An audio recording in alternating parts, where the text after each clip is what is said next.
디지털 데이터를 전송하는 방법으로 병렬 전송과 직렬 전송이 있는데 이 두 가지 방법의 개략적인 개념과 장단점을 비교하여 설명하도록 하겠습니다. 이와 같이 두 개의 시스템이 있을 때 한 시스템이 가지고 있는 데이터를 다른 시스템으로 전송하고자 할 때 보내고자 하는 데이터 중 현재 보내고자 하는 바이트를 선택하여 TX 레지스터로 보내면 TX 레지스터의 각 비트가 데이터를 받는 시스템의 RX 레지스터의 각 비트와 1대1로 연결된 선을 통하여 데이터를 전송하고 수신된 데이터를 버퍼에 저장하는 과정을 통하여 병렬 전송이 이루어집니다. 이때 보내는 시스템이나 받는 시스템 중 어느 하나가 별도의 클럭 라인을 통하여 클럭을 보내 일정한 시간 간격으로 연속적으로 전송하거나 별도의 제어선을 통하여 각 시스템의 상태를 상대에게 알려 전송의 흐름을 제어합니다. 이와는 달리 직렬 전송은 현재 보내야 하는 바이트를 레지스터에 보내면 각 비트를 정해진 시간 간격으로 순차적으로 선택하여 전송하는 시리얼라이저를 통하여 내보내고, 마찬가지로 수신 시스템에서는 순차적으로 수신된 비트를 받아 레지스터에 저장하기 위한 디시리얼라이저를 거치게 됩니다. 이때 서데스라고 불리는 시리얼라이저, 디시리얼라이저의 클럭 속도는 시스템의 클럭에 비하여 바이트의 길이만큼 빨라야 하기 때문에 수 기가헐츠에서 수십 기가헐츠로 동작하는 논리 회로를 필요로 하게 됩니다. 같은 데이터 전송 레이트에 대하여 병렬 전송은 클럭 속도가 느리지만 직렬 전송은 고속 회로가 필요하다는 단점이 있습니다. 역으로 병렬 전송은 다수 개의 선을 구동하여야 하기 때문에 많은 수의 핀과 라우팅 면적을 차지하지만 직렬 전송은 적은 수의 핀과 적은 라우팅 면적만을 요구한다는 장점이 있습니다. n개의 연결선을 구동하는 것과 1개의 연결선을 n배 빠른 속도로 구동하는 방법 중 궁극적으로 전체 전력 소모는 직렬 전송이 병렬 전송보다 월등히 적게 소모합니다. 병렬 전송은 별도의 클럭선을 통하여 시간과 흐름을 통제하지만 직렬 전송은 통상 송신 시스템이 일방적으로 신호를 보내고 수신부에서 수신된 신호로부터 클럭과 흐름 제어 및 데이터를 복원하여야 하기 때문에 수신부 복잡도나 설계 난이도가 높습니다. 따라서 병렬 전송은 동일 보드 내에서 칩과 칩 간 직접적으로 데이터를 연결하기 위한 방법에 적합하지만 분리된 두 개의 시스템 사이의 데이터 전송에는 직렬 전송이 적합합니다. 고속 병렬 전송에서는 각 데이터 라인 간의 지연 시간 차이인 스큐와 인접 라인의 트랜지션에 의하여 신호가 변화되는 크로스톡 문제가 발생합니다. 이와는 달리 직렬 전송에서는 송신부와 수신부 클럭 주파수 차이나 전송선의 밴드위스 한계에 따른 인터심볼 인터페런스 문제가 발생합니다. 병렬 전송의 스큐와 크로스톡은 각각 DLL과 캔슬러를 통하여 보상할 수 있으며, 직렬 전송은 수신된 신호로부터 클럭과 데이터를 복원하는 CDR이 사용되며 밴드위스 제약에 따른 ISI는 이퀄라이저를 이용하여 보상할 수 있습니다. 다만 이러한 적응 회로가 병렬 전송에서는 각 라인마다 필요하지만 직렬 전송에서는 하나만을 필요로 하기 때문에 고성능의 적응 회로를 적용할 수 있습니다. 한 가지 흔한 오류 중의 하나가 병렬 전송에서 가는 선을 이용하여 병렬선 수를 증가시키면 한 번에 많은 비트를 보내 고속 전송이 가능할 것으로 생각하지만 선호 굵기와 간격을 반으로 줄이면 저항이 4배, 커패시턴스가 2배 증가하고 크로스톡이 증가하기 때문에 병렬선 수를 증가시켜도 전체적인 전송 성능을 개선할 수는 없습니다. 위선 데이터 전송 채널에서의 신호 구동 방법에 대하여 설명하겠습니다. 먼저 동일한 보드에 있지 않은 독립된 두 시스템을 유선으로 연결할 때 가장 먼저 고려하여야 하는 점은 두 시스템의 그라운드가 다르다는 점입니다. 송신부와 수신부는 각각의 그라운드를 가지고 이를 전압의 기준으로 삼습니다. 이때 각 시스템의 그라운드는 전위의 절대 기준인 얼스에 비하여 서로 다른 임의의 전위를 가지고 있게 되는데, 각 시스템의 그라운드를 얼스에 각각 연결하였다고 하더라도 두 지점 사이에는 저항이 존재하기 때문에 여러 요인으로 인하여 각 그라운드는 심하게 변동되게 됩니다. 예를 들어 얼스에 비하여 각각의 그라운드가 다음과 같을 때 송신부에서 보내는 신호는 송신부 그라운드를 기준으로 정하여진 스레스홀드에 따라 1 또는 0으로 구분이 됩니다. 연결선의 저항이 충분히 낮다면 다음과 같이 수신부에서 관측되는 전위는 송신부의 전위와 같지만 수신부 그라운드를 기준으로 하는 스레스홀드보다 항상 높기 때문에 1과 0을 구분하지 못합니다. 더욱이 수신부 측에서 전압을 검출하기 위하여 수신부 입력 저항이 높게 설계되어 있다면 전송선 주변의 전자기적 간섭에 의하여 수신부에서 관측되는 전압이 심하게 변화되면서 정상적인 데이터 수신이 어렵게 됩니다. 그라운드 문제를 완화하기 위하여 전압이 아닌 전류를 전송하는 방법이 사용될 수 있습니다. 송신부가 출력한 전류는 전송선을 통하여 수신부로 전달되고 수신부 풀다운 또는 풀업 저항에서 전압으로 변환되게 되는데, 이때 전압의 기준이 수신부 그라운드이므로 그라운드 전압의 차이에 따른 오류 문제를 완화할 수 있습니다.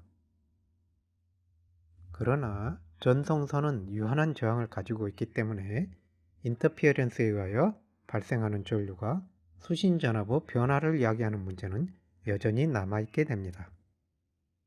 쉴드 케이블은 전송선 외부를 그라운드 전위를 갖는 금속으로 둘러싸서 외부 간섭의 영향을 줄일 수 있지만, 한쪽 그라운드만을 연결하는 경우 그라운드 문제가 여전히 남아 있으며, 양쪽 시스템의 그라운드를 모두 연결하는 경우 두 시스템의 그라운드 전위 차이로 매우 큰 전류가 그라운드 라인을 통하여 흐르면서 시스템을 파괴할 수도 있습니다.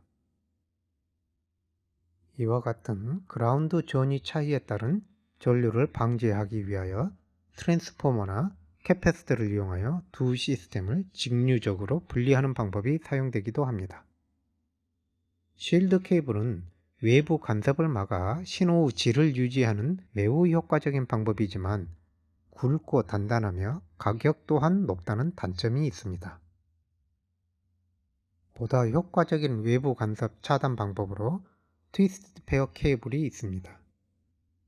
송신부에서는 다음과 같이 디퍼런셜 전류를 발생시켜 이 전류를 서로 꼬여있는 전선을 통하여 각각 전송하고, 수신부 쪽에서 풀업 또는 풀다운 저항을 이용하여 각각 전압으로 변화시켜 디퍼런셜 전압을 발생시킵니다.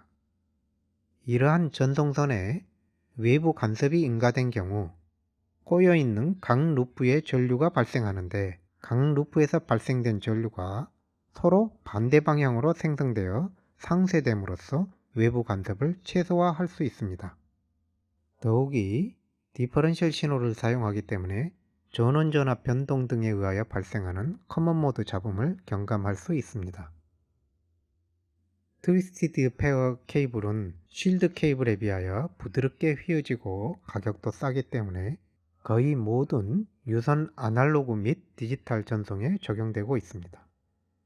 더 나아가 인접한 두 트위스티드 페어 간 간섭도 대부분 상쇄되기 때문에 언쉴디드 트위스트 페어, UTP, 카테고리 5, 7 등과 같이 다수 개의 트위스트 페어를 하나의 케이블로 묶어 여러 채널을 제공하거나 필요에 따라서는 전체를 쉴드선으로 감싼 쉴디드 트위스티드 페어 STP가 사용되기도 합니다.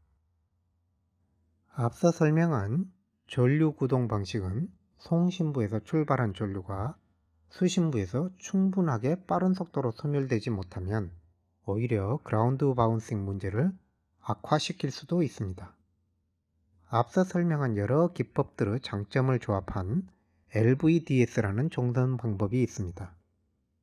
LVDS 송신부는 이와 같이 전류를 내보내는 경로를 제공하는 소싱 스위치와 전류를 그라운드로 빠져나가게 하는 싱킹 스위치가 컴플리멘터리 디퍼런셜 구조로 동작합니다. 송신부 출력 전류는 트위스티드 페어를 통하여 수신부로 전달되고 수신부에서 두 선 사이에 삽입된 터미네이션 저항을 이용하여 전압으로 변환됩니다. 수신부를 직류적으로 송신부와 분리하기 위하여 커패시터를 통하여 디퍼런셜 전압을 읽어냅니다. LVDS 가장 큰 특징은 송신부에서 출발한 전류가 당시 송신부로 돌아와 소멸되기 때문에 앞서 설명한 그라운드 문제를 해결할 수 있다는 것입니다. 이러한 장점 때문에 LVDS를 사용한 멀티채널 UTP는 오늘날 거의 모든 유선 직렬 전송에서 사용하는 기법입니다. 디지털 데이터 전송에 있어서 채널의 밴드위스가 데이터 레이트를 제약하는 이유에 대하여 설명하겠습니다. 먼저 일정한 주기로 반복되는 구형파의 주파수 스펙트럼은 다음과 같이 구형파 주파수 3, 5, 7배와 같이 매우 높은 주파수까지 하모닉을 가지고 있습니다. 한편 어떠한 통신 채널이라도 유한한 밴드위스를 가지고 있는데 예를 들어 100m UTP 케이블은 밴드위스가 2MHz에 불과하며 34인치 백플레인의 트랜스미션 라인은 밴드위스가 700MHz, 1m USB-C 케이블은 2GHz 밴드위스를 가지고 있습니다. 한편 각 전동 방식에서 실제 사용되는 데이터 레이트는 100m 카테고리 5 UTP 케이블의 경우 100Mbps, 백플레인과 USB는 10GBps로 대략 밴드위스 10배 되는 속도로 데이터를 전송합니다. 이와 같은 한정된 밴드위스는 구형파의 고저파 성분을 보내지 못하여 단일 펄스에 대하여 매우 긴 트랜지션 기간을 갖게 되기 때문에 앞선 심볼의 영향이 남아 뒤에 오는 심볼의 신호에 영향을 미치게 됩니다. 여기에서 심볼이라는 용어를 사용하는 이유는 1비트 디지털 데이터를 보내기 위하여 반드시 1개의 펄스가 사용되어야 하는 것은 아니며 1개의 심볼이 다수 개의 비트를 표현할 수도 있기 때문입니다. 여기에서는 1개의 심볼이 1비트 구형파로 가정하고 설명하겠습니다. 다음의 예와 같이 일정한 시간 간격으로 1과 0을 번갈아가며 반복하여 전송할 때 한 심볼을 보내는 간격을 유닛 인터벌이라고 하고 각 심볼의 신호가 1UI 이내에 트랜지션이 끝나 완전한 값에 도달한다고 하면 다음과 같은 수신 파형을 얻게 됩니다. 동일한 채널의 데이터 레이트를 2배 높여 1과 0을 번갈아가며 반복하여 전송하면 앞 심볼의 트랜지션이 미처 완료되기 전에 다음 심볼이 들어오기 때문에 다음과 같은 파형이 수신부에서 관측되게 됩니다. 이제 0과 1이 번갈아 전송되지 않고 임의의 데이터가 전송되는 경우에 대하여 고찰해 보겠습니다. 수직 스케일을 2배하여 보다 자세히 관찰하여 보면 100011과 같이 앞선 1과 뒤의 1 사이에 3개의 0이 연속되는 경우 앞선 1의 결과가 연속된 0에 의하여 충분히 사라질 시간을 갖기 때문에 다음과 같은 파형을 수신하게 됩니다. 동일한 채널과 데이터 레이트에서 111011을 보낼 때 연속된 1에 의하여 충분히 1에 도달한 후 0에 의하여 다음과 같이 감소하여야 하는데 미처 0에 도달하기 전에 다음 1이 들어와서 이 지점에서부터 다시 증가하여야 하기 때문에 다음과 같은 파형이 수신부에서 관측됩니다. 이와 같이 동일한 채널과 데이터 레이트로 전송하더라도 앞서 보내진 데이터에 따라 뒤에 오는 데이터의 신호가 달라지는 것을 인터심볼 인터피어런스라고 하고 줄여서 ISI라고 합니다. 시뮬레이션을 통하여 ISI의 영향을 고찰해 보면 첫 번째 파형은 채널의 밴드위스가 데이터 레이트의 3배인 경우이며 두 번째 파형은 밴드위스가 데이터 레이트의 절반이며 세 번째 그래프는 데이터 레이트의 10분의 1인 경우 수신부에서 받게 되는 파형을 보여주고 있습니다. 일반적으로 밴드위스 10배 되는 데이터 레이트로 데이터를 전송하는 점을 고려하면 수신된 신호는 사실상 0과 1이나 그 시점을 구분할 수 없는 상황임을 알 수 있습니다. 직렬 전송된 데이터 신호의 질을 정량적으로 평가하기 위하여 흔히 I 다이어그램이 사용됩니다. I 다이어그램은 유닛 인터벌 간격으로 신호를 반복적으로 동일 화면에 누적하여 그린 것인데 첫 번째 I 다이어그램을 보면 이와 같이 데이터가 0에서 1 또는 1에서 0으로 빠르게 트랜지션하는 것을 볼 수 있습니다. 그러므로 이 정도의 시점에 신호를 샘플링하여 1과 0을 구분할 수 있습니다. 밴드위스가 데이터 레이트 절반인 경우에는 전 심볼이 무엇이었는가에 따라 0에서 1 또는 1에서 0으로 트랜지션하는 경로가 달라지게 되는데 이 중간 시점에 수신 신호를 샘플링하여 1과 0을 구분할 수 있습니다. 여기에서 트랜지션 하는 경로가 발생하지 않는 이 공간을 I 오프닝이라고 하며 이 I 오프닝이 넓을수록 오류 없는 데이터 전송을 할 수 있으며 I 오프닝이 작을수록 오류가 날 확률이 높아집니다. 밴드위스가 데이터 레이트 10분의 1인 경우에는 I 오프닝이 전혀 없기 때문에 이 상태로는 데이터 복원이 불가능함을 의미합니다. 하지만 실제 시리얼 링크에서는 이퀄라이저를 이용하여 신호를 복원할 수 있습니다. 통신에 있어서 가장 중요한 요소 중 하나인 송신기와 수신기의 클럭 문제에 대하여 설명하겠습니다.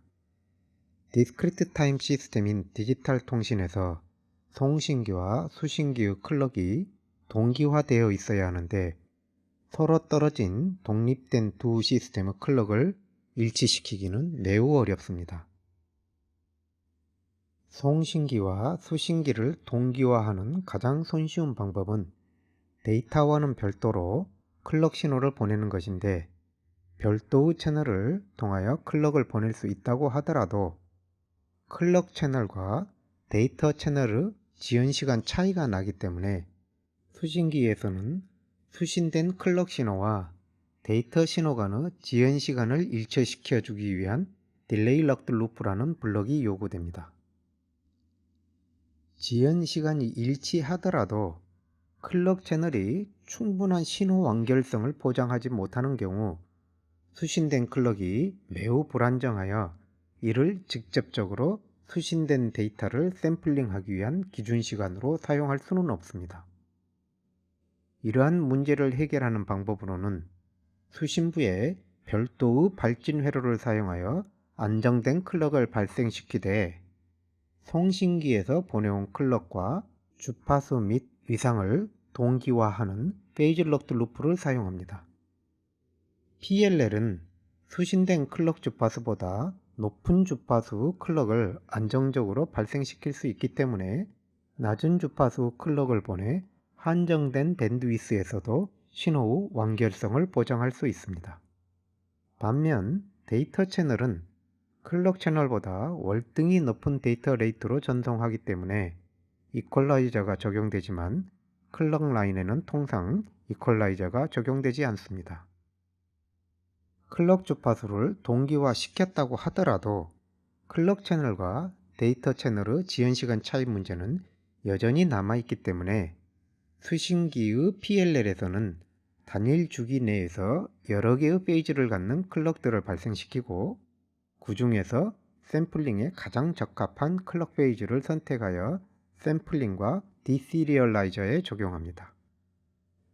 수신부 디지털 시스템의 클럭은 데이터 전송과는 관계없는 별개의 클럭을 사용하므로 수신된 데이터와 수신부 디지털 시스템과는 동기가 맞지 않기 때문에 수신기는 복원된 클럭으로 샘플링된 데이터를 버퍼 메모리에 순차적으로 저장하고 수신부 디지털 시스템은 자신의 클럭에 맞추어 데이터를 가져갈 수 있어야 합니다.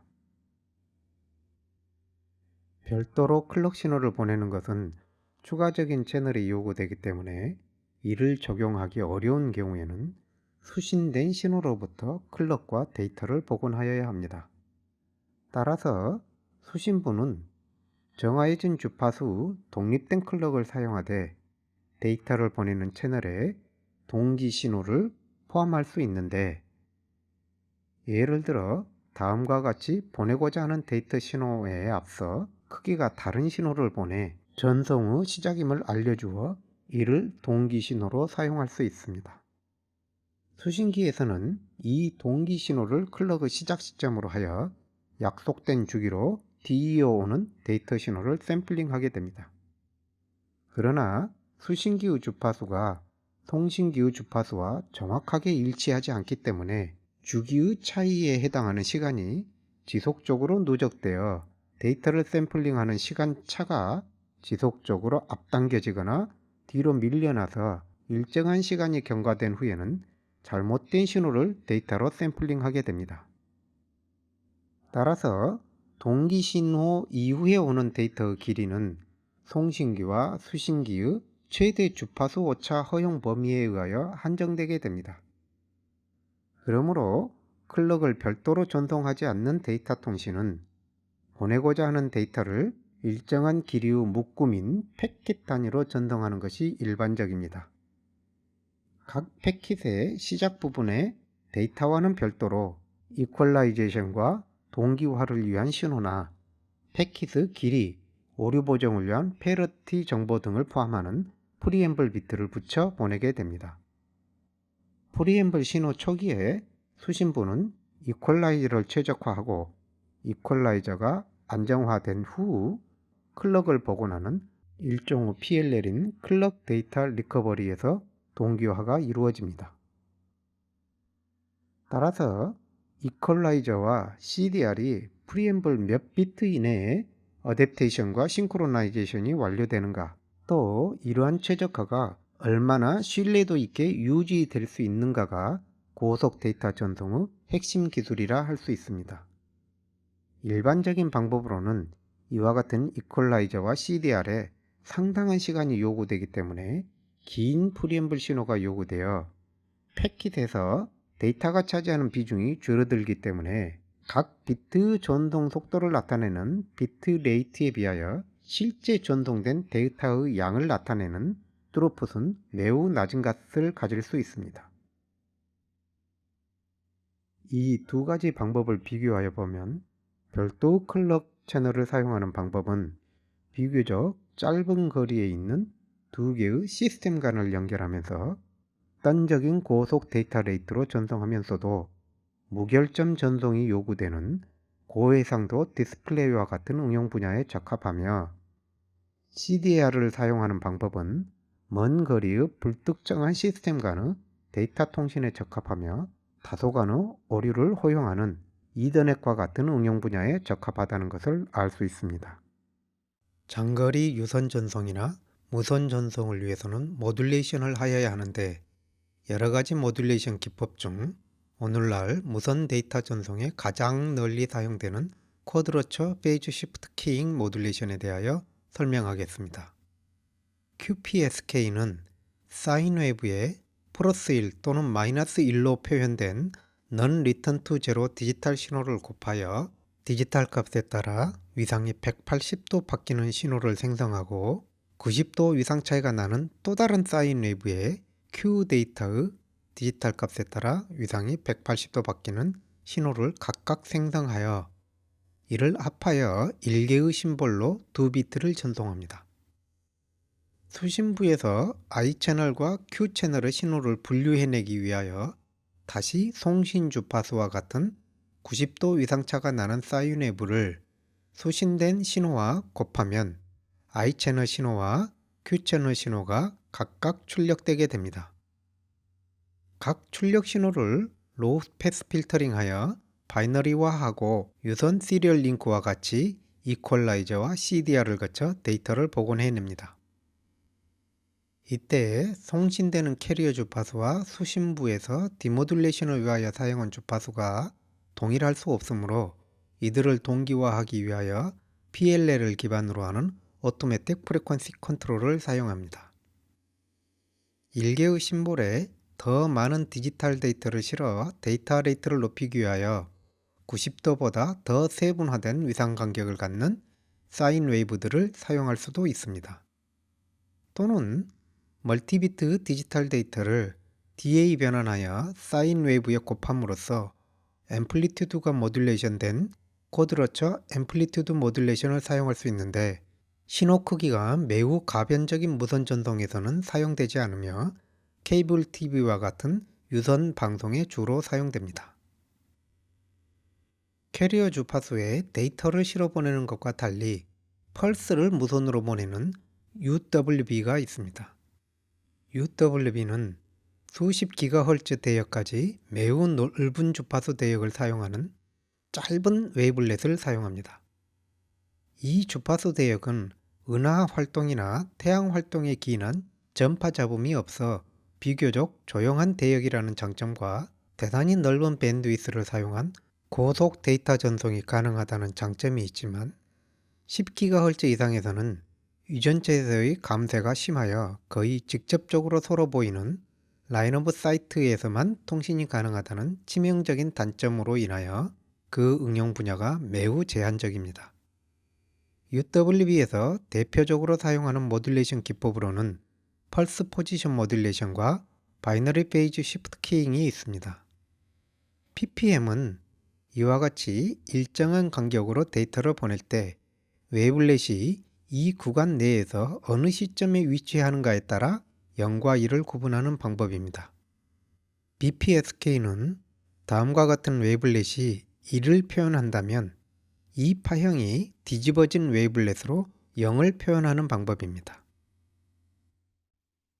디지털 데이터 전송에 있어서 가장 극단적인 응용 분야가 디스플레이 연결입니다. 해상도별로 요구되는 데이터 레이트를 고찰하여 보면 현재 가장 보편적으로 널리 사용되는 2560-1440 모니터에 필요로 하는 데이터 레이트가 최소 5.3GBps입니다. 컬러 뎁스를 올리면 당연히 요구되는 데이터 레이트도 그에 비례하여 증가합니다. 최근 보급이 확대되고 있는 3840-2160 모니터의 경우 최소 12GBps 데이터 레이트가 요구되며 이미 시중에서 판매되고 있는 5120-2800과 같은 초고해상도 모니터는 최소 21GBps를 요구합니다. 한편 유선 모니터 케이블 표준을 보면 크게 HDMI와 디스플레이 포트가 있는데 HDMI 2.0 이상이어야 3840-2160 모니터를 연결할 수 있습니다. HDMI는 4개의 쉴디드 트위스트 페어로 구성되는데 이 중 3개가 데이터 채널이고 1개는 클럭 채널입니다. 이에 반하여 DP 케이블은 4개의 언쉴디드 트위스트 페어 채널을 가지고 있습니다. 따라서 기술적으로만 본다면 전반적으로는 DP가 조금 더 앞선 기술 표준이라 볼 수 있을 것입니다. 위의 데이터 레이트는 2m 케이블을 기준으로 만족하여야 하는 요구사항이며 케이블이 길어지면 밴드위스가 낮아져 데이터 레이트가 제한되기 때문에 사용할 수 있는 해상도 또한 제한되게 됩니다. 이 중 DP 2.0은 아직 시장에 나오지 않았으며 전송하는 데이터의 트랜지션의 빈도를 줄여 전송되는 신호의 스펙트럼 폭을 줄이는 일종의 압축 기술인 채널 코딩이 적용되었습니다. 무선 데이터 전송 표준으로 대표적으로 802.11 계열의 표준도를 고찰하여 보면 오늘날 가정이나 사무실에서 와이파이로 널리 사용하는 802.11 3.11n을 보면 0.6GBps를 제공합니다. 최근 무선 디스플레이 동글로 흔히 사용되는 802.11ac는 3.5GBps까지 제공하며 대부분의 제품들이 3840-2160 60Hz까지 사용할 수 있다고 제시되어 있습니다. 그러나 이는 실제 12GBps에 이르는 데이터 레이트에 미치지 못하는데 흔히 영상 압축 기술인 비디오 코딩을 사용합니다. 예를 들어 MPEG-4에 사용되는 HEVC 압축 알고리즘은 영상에서 빠르고 복잡하게 움직이는 영상이 아니라면 3840-2160 60프레임/세컨드 영상을 수십 메가bps 정도까지도 압축할 수 있습니다.